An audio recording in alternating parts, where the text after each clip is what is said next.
Hello viewers, welcome to my page. মৃৎশিল্পে আপনাদেরকে জানাই স্বাগতম। তো আজ আমি আপনাদেরকে মৃৎশিল্প সম্পর্কে কিছু তথ্য জানাতে এসেছি।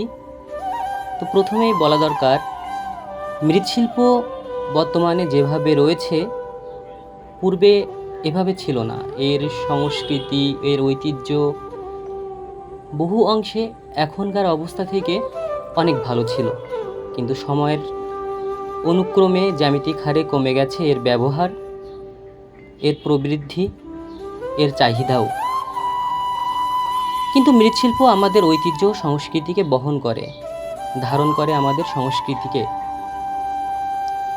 মৃৎশিল্প আমাদের ঐতিহ্যের এক অমূল্য অংশ।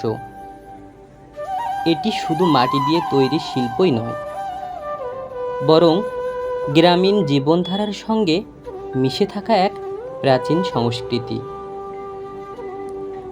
আজকের ভিডিওতে আমরা জানব এই শিল্পের বর্তমান অবস্থা কেমন। বর্তমানে মৃৎশিল্প অনেক চ্যালেঞ্জের মুখোমুখি। প্লাস্টিক, স্টিল ও অন্যান্য কৃত্রিম সামগ্রীর দাপটে মাটির তৈজসপত্রের চাহিদা কমে গেছে। ফলে বহু মৃৎশিল্পী পেশা পরিবর্তনে বাধ্য হচ্ছেন। আধুনিক প্রযুক্তির অভাব, অর্থনৈতিক সংকট এবং বাজারজাতকরণে সমস্যাও এর প্রধান কারণ। তবুও কিছু মৃৎশিল্পী ঐতিহ্য টিকিয়ে রাখতে সংগ্রাম করে যাচ্ছেন দিনের পর দিন। রোদে, ঘামে, বৃষ্টিতে ভিজে পুড়ে তাদের ঐতিহ্য তারা টিকিয়ে রাখতে সক্ষম হচ্ছেনও বটে।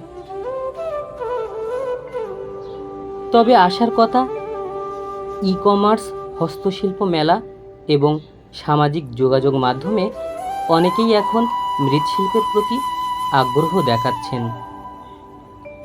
সরকার ও বেসরকারি উদ্যোগে প্রশিক্ষণ, ঋণ এবং প্রদর্শনী আয়োজন করলে এই শিল্প আবার প্রাণ ফিরে পেতে পারে।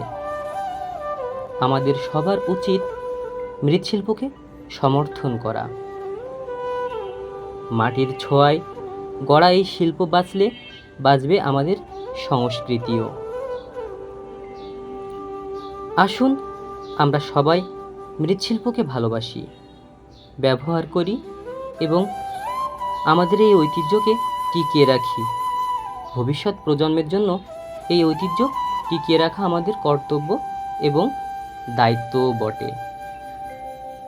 আমাদেরকে আপনারা যদি অনুপ্রাণিত করেন, তাহলে এমন ধরনের ভিডিও আমরা আবারও পৌঁছে দেব আপনাদের সামনে। আমাদের সংস্কৃতিকে দেখবেন, শিখবেন, ভালোবাসবেন।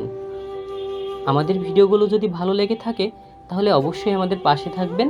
আমাদেরকে লাইক এবং শেয়ার, কমেন্ট করে সহযোগিতা করবেন। ধন্যবাদ।